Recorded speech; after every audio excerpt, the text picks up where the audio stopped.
नमस्कार. आपण पाहत आहात i23 एज्युकेशन यूट्यूब चॅनल. मित्रांनो, आपण चॅनलवर नवीन असाल तर सबस्क्राईब करा. हा एक 41वा प्रॉब्लेम पुढचा लगेच. पहिला त्याच्यातला, एक गाडी 4 तासात 200 किलोमीटर अंतर पार करते. त्याच वेगाने 6 तासात किती अंतर पार करेल? 4 तासात 200 किलोमीटर तर 6 तासात किती? आता आम्ही दोन प्रकारे प्रॉब्लेम तुम्हाला सोडून दाखवतो. आपली नेहमीची मेथड जी आहे, distance D is equal to time T आणि स्पीड फी.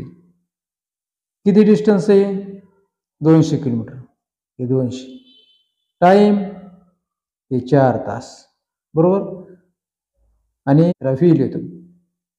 मग काय करायचं आता? फी बरोबर हे 200 भागिले 4, 4 1 4, 4 5 20, 0 जशाला तसं येईल, म्हणजे हे येईल 50. वेग किती आला तिचा? 50. म्हणजे 50च्या स्पीडनं जर गेली गाडी तर 4 तासात 200 किलोमीटर जाईल. पण आपल्याला काय विचारलंय? 6 तासात किती जाईल? पुन्हा तेच, हे तास दिलेले म्हणजे टाइम दिलेला आहे 6 तास, हे 6 वर. इथं स्पीड काढली तुम्ही, ही 50 आहे किलोमीटर पर आवर, हे km पर आवर. इथं काढायचं तुम्हाला किती अंतर पार करेल, याच्यावरूनच अगोदर फी काढू.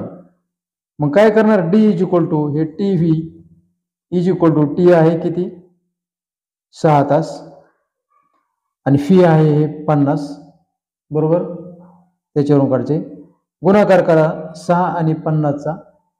6 5 30 आणि हा 0, किती आला अंतर? 300.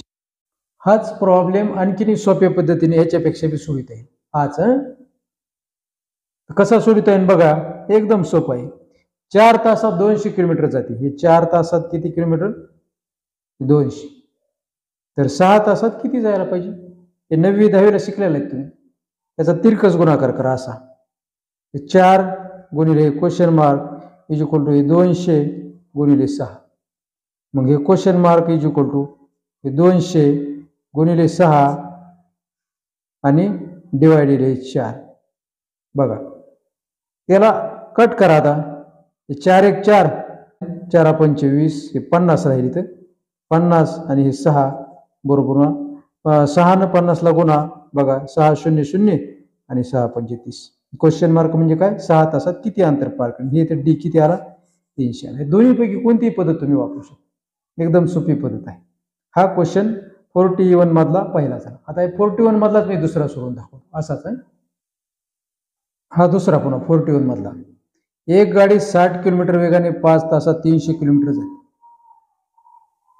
बरोबर, अंतर पार करते. तर तिला 420 किलोमीटर अंतर पार करण्यास किती तास लागते? पुन्हा तीच पद्धत. एक गाडी 60 किलोमीटर वेग म्हणजे स्पीड, त्याला आपण फीने दाखवत होतो. हे 60 किलोमीटर, बरोबर. किती अंतर जाते? 300 किलोमीटर. हे हा जो प्रॉब्लेम आहे तो एकदम सोप्या पद्धतीने आपल्याला सोडवता येईल. बघा, 60 किलोमीटर वेग आहे, 5 तासामध्ये किती किलोमीटर?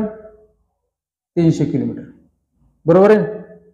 तर हे 420 किलोमीटर जायला किती तास? याला उलट बी करता येईल आपल्याला. का असं?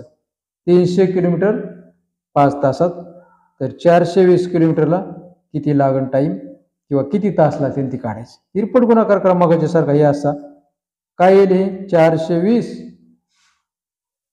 बघा, 420 गुणिले 5 येईल आणि डिवायडेड बाय हे 300 येईल.